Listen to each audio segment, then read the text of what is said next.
The moment the police arrived, the chaos was already unfolding.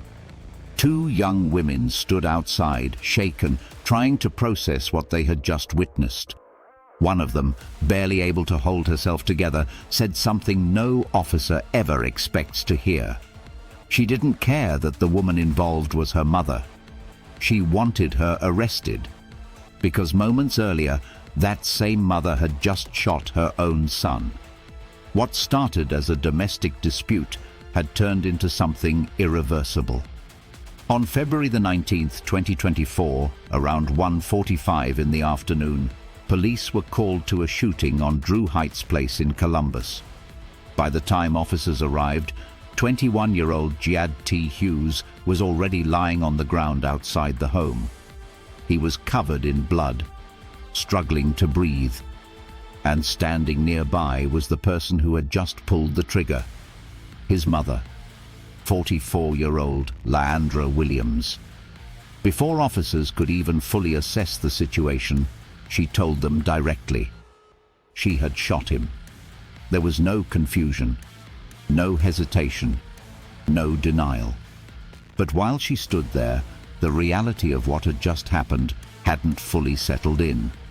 Her daughters, 20-year-old Zamia and 18-year-old Janisha, had seen everything. They were hysterical, crying, shouting, trying to make sense of how their family had just collapsed in front of them. But in that moment, nothing mattered more than saving Jiad's life. Officers immediately began CPR while waiting for paramedics. They didn't even have time to fully secure the scene. The gun hadn't been recovered. And even though Leandra admitted to the shooting, officers couldn't assume the danger was over. Emotions were still high. The situation was unstable.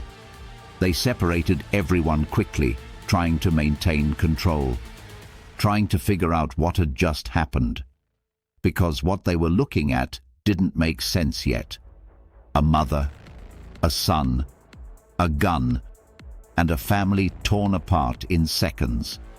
As the scene unfolded, Zamia became one of the first to explain what led up to the shooting.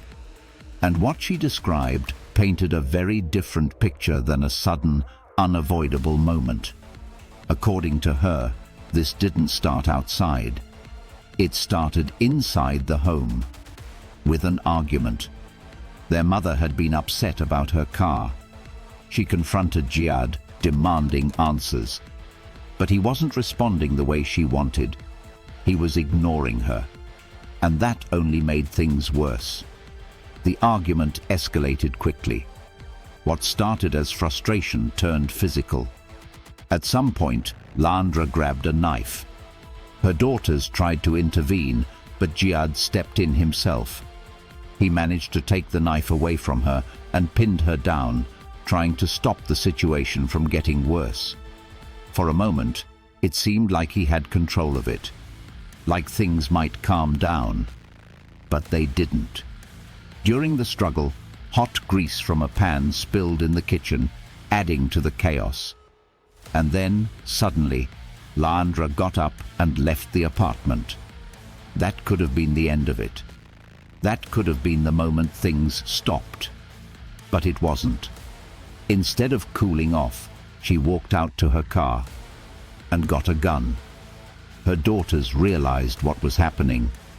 They locked the door, trying to keep her out, trying to stop her from coming back in with a weapon.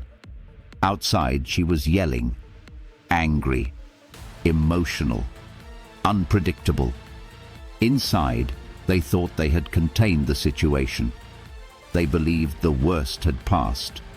Even when they knew she had a gun, they didn't think she would actually use it. Not on him, not on her own son. But Jiad made a decision. He didn't want to stay there. He started gathering his things, preparing to leave. His sisters tried to warn him, told him to stay inside, told him not to go out there. But he didn't listen. Maybe he thought it was over. Maybe he thought she wouldn't go that far. Maybe he believed she was just angry. But within minutes, everything changed. As he stepped outside, a gunshot rang out. His sisters heard it from inside.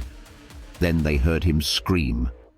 By the time they got to him, he was already on the ground, shot, bleeding, fighting for his life.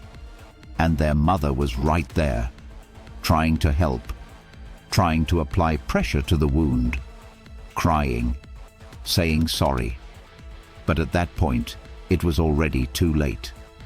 Because what happened in those few minutes mattered more than anything that came after. There had been a break, a pause in the violence. Time to think, time to stop. Instead, she made a choice. She walked away, got a gun, came back, and pulled the trigger. Back at the scene, officers were still working to piece everything together. They secured the weapon from the car. They documented the area. They spoke to witnesses. And they listened closely to what Landra was saying. Because she was talking. A lot. She was emotional. Crying. Asking if her son was okay. But something about it didn't fully match. When officers were interacting with her directly, she appeared overwhelmed. But when she was alone, inside the police vehicle, her demeanor changed. The emotion faded. The panic settled. And she became composed. That shift didn't go unnoticed. It raised questions. Because this wasn't just about what happened. It was about intent. And as the investigation moved forward, Landra began telling her version of events. In her story, she was the victim. She claimed Jiad had been aggressive, that he threatened her, that he had been violent toward her in a way he never had before. She said she grabbed a weapon because she was scared, because she believed he might hurt her. But as officers listened, the inconsistencies began to surface. Her daughters had already told a different story, and their accounts matched. They had been separated. They hadn't had time to coordinate anything, yet their descriptions aligned. The knife, the argument, the timeline, and most importantly, the fact that Jiad had been trying to leave, not attack. That detail changed everything. Because when detectives spoke with Landra at the station, they pushed deeper into that timeline. They asked her directly if he was leaving, if he had his belongings, if he wasn't actively threatening her, then why did she shoot? She struggled to answer. She said she thought he might have a gun, but admitted she never actually saw one. She said she feared he would come after her, but also admitted he was walking away. The more she talked, the harder it became to justify what happened. Then came the detail that would completely undermine her version of events. The forensic evidence. Jiad had been shot in the back. That meant he wasn't coming toward her. He wasn't attacking. He wasn't a threat in that moment. He was leaving, and she shot him anyway. At that point, the case shifted completely. This wasn't self-defense. This wasn't a split-second reaction. This was a decision, one made after time had passed, after the fight had already ended, after she had the chance to walk away, and still chose not to. Throughout the day, Landra kept asking one question, over and over again. Was her son okay? No one answered her directly. Not yet. Because investigators needed to preserve the integrity of her statements. But eventually, there was no avoiding it. They told her the truth. He didn't survive.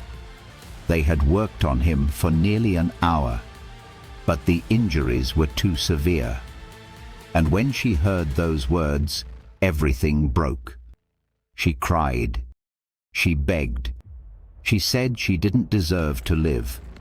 But even then, she never fully admitted what the evidence showed. that it wasn't fear that led to the shooting. It was anger, and that anger cost her everything. Days later, she was formally charged with murder.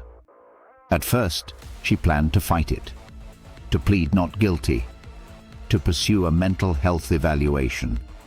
But as the case built against her, the reality became unavoidable. The evidence was clear, the witness statements were strong, and the timeline left no room for doubt. Just days before her trial, she accepted a plea deal. She pleaded guilty to murder and assault, and was sentenced to life in prison with the possibility of parole after 18 years. A family destroyed, a son lost, 2 daughters left to live with the memory of what they saw, and a mother who made one irreversible decision, all in a matter of minutes.